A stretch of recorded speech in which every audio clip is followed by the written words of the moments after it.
Hello my friends and welcome, my name is Dennis and this is the latest update from Ukraine. Let's go to the military map because Russia as usual has some of the advantage on the eastern part of Ukraine in Donbass, basically because they have superiority in the artillery systems. Let's zoom into the Bakhmut place. As you can see, they advanced a little bit. I told you about that one day ago, and today if we go to the timeline, so it was yesterday and today they advanced over here and they took Kurdimivka village. And you can see that there is the road ongoing. I just want to show you it. So it goes all across this place and it's like a front line that is used to defend our side. So Russia wants to advance and take this road. They want to go here and take control over that part, breaking through our defense, and then they're gonna move northbound. Because in the north we have the Bakhmut city itself, so they tried our defense on many points. Somewhere they were successful, somewhere not. Here, for example, they took part of Andriivka, or maybe all the village of Andriivka. Here they took Kurdimivka village. But in general, what I see that they are still in lack of the major resource to break through our defense lines. On the north side also there is no movement from the Bakhmutska village. Ahmad battalion is fighting there. Those guys support Kadyrov and still not effective compared, let's say, to the Wagner group that is fighting here on the south and in Bakhmut city itself. So mostly ex-prisoners and those soldiers of luck who are willing to get some money fighting and killing Ukrainians. But we're gonna fight them back and all of them will have what they deserve. The Bakhmut city is in a great risk of being encircled or taken by the Russian army. Speaking about the buildings inside the city, it looks like Mariupol. They demolished all of the buildings there using their artillery systems, and now they have superiority in that 9-1. It's a great ratio that helps Russian army to have the advantage in that region. So they fire 9 shells, but Ukrainian army fires back just single shell. We need weaponry, my friends, more and more, because 30% of the artillery systems that were delivered to Ukraine are now in need of being repaired. There was some kind of the explosion in Odessa, so our caps stopped the car, the vehicle that got some of the explosions on the back, and it exploded. So 8 men were delivered to the hospital. Mostly all of them are police officers. This beautiful yacht will be sold and all of the funds will go to support Ukraine. This yacht still belongs to Medvedchuk, who is the oligarch that was sponsored by the Russian Federation. Ukrainian side captured him and he was exchanged for the Azov soldiers, and Medvedchuk's yacht is now being confiscated by Croatian authorities and put for sale. So if you have some spare $200 million, you may purchase the one. This information I got from the Russian opposition media. They say that Russia is getting ready to withdraw their forces from the Zaporizhia nuclear power plant in exchange of continuous supply of their oil through Ukrainian territory to European Union. European Union and G7 countries agreed to put the price limit for the Russian oil, and that is why the only profitable route for the Russian oil to get to the Western countries is through the Ukrainian pipeline. And I would personally agree on that deal, because Russia still will supply their oil to the Asian countries and those who do not put the price limits for the Russian oil, but we need to get the control over the biggest nuclear power plant in Europe because it's too dangerous to leave it for Russians. Lavrov today officially said that Russia went for Ukraine with war. He said it happened not because of the Zelensky, but because Western countries turned Ukraine to anti-Russia. I would say that they turned Ukraine to anti-Russia themselves.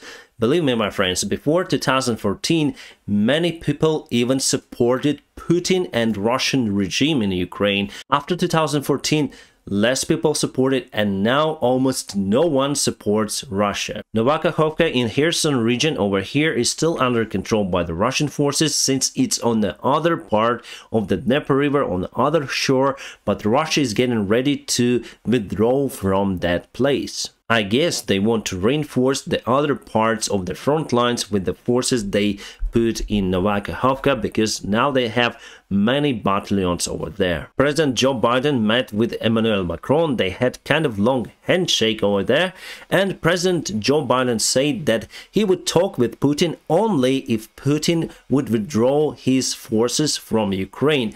Now he said nothing to talk about. There were some packages delivered to many of the Ukrainian embassies around the world and mostly in Europe. Letters contained the animal blood and animal eyes. Kind of a strange delivery, and I think they want to frighten Ukraine around the world that they have long hands. I mean, Russians do. That is why, my friends, probably I need to hide my position in Europe for the safety concerns. And those packages, you know, to frighten us, I think it will not change anything. According to the Ruzzia resource, Russia was planning to invade Ukraine just in 10 days, and until August they wanted to annex all of the territories, calling their referendums that no one would recognize.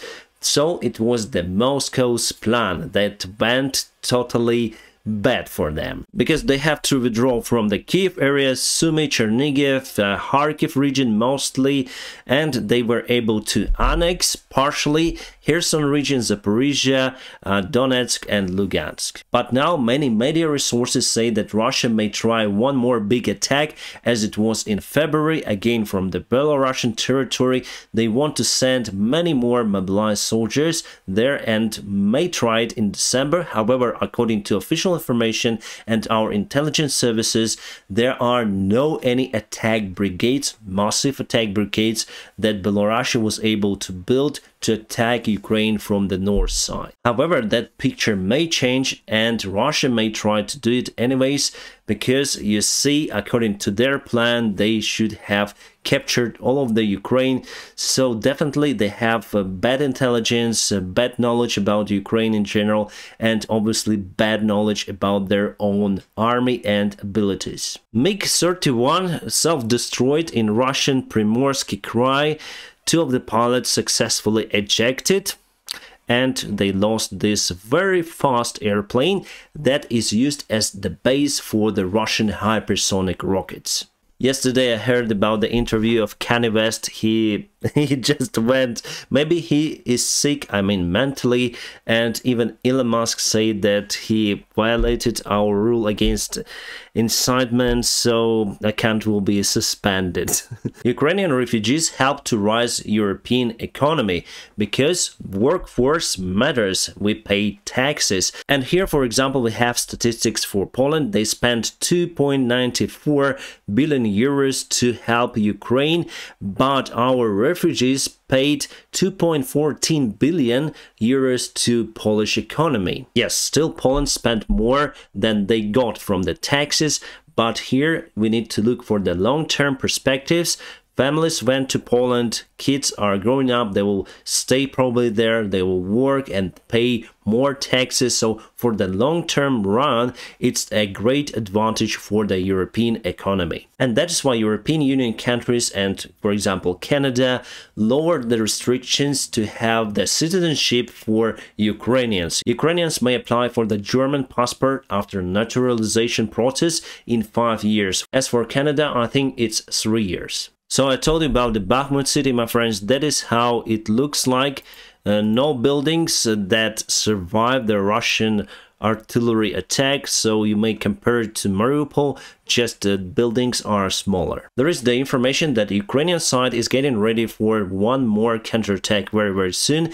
Temperatures already dropped below 0, so the soil is getting hard, and now we are preparing for the possible counterattack, launching our artillery fire all across the Donetsk region. And today it was reported by the Russian media that our forces hit Crimea and they got some kind of the fire of their ammunition depot over there. New milestone for the Russian army. According to Ukrainian statistics, they lost 90,000 soldiers. I mean, totally lost. We are not taking injured personnel here, just those who lost their lives. If you multiply this number by 3, you'll have the idea of the Russian total losses, and it's unimaginable. About the Ukrainian side losses, our officials today, some of them said about the 13,000 soldiers.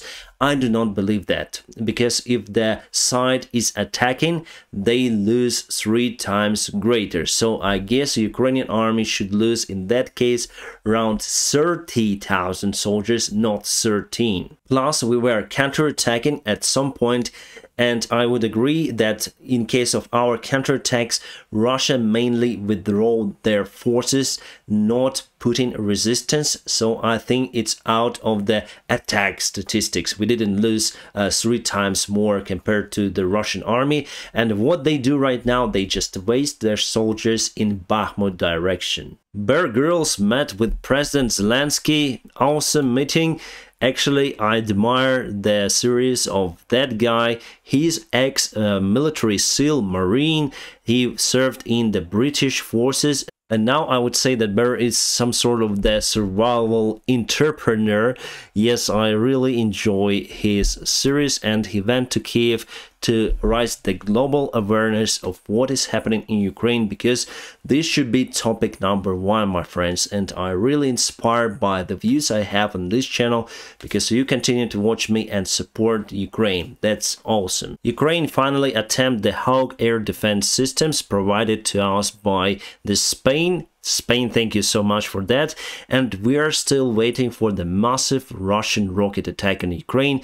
They now concentrated around 20 strategic bombers that they may use to launch rockets to Ukrainian side. And usually for those attacks, they used around 11 bombers. Now they have 20. So potentially next attack could put Ukraine to the total blackout for days or maybe even weeks. That is why we need the air defense systems. German side supports the liberation of Ukraine using the military force. They tried to talk in Russia after Crimea annexation back in 2014, and it was a long period, Minsk agreements, and now Germany says that yes, it's better to liberate Crimea using any kind of means, and they spoke about it on the latest Munich safety, or it's better to say security conference. My friends, I'm gonna keep you updated on situation in Ukraine.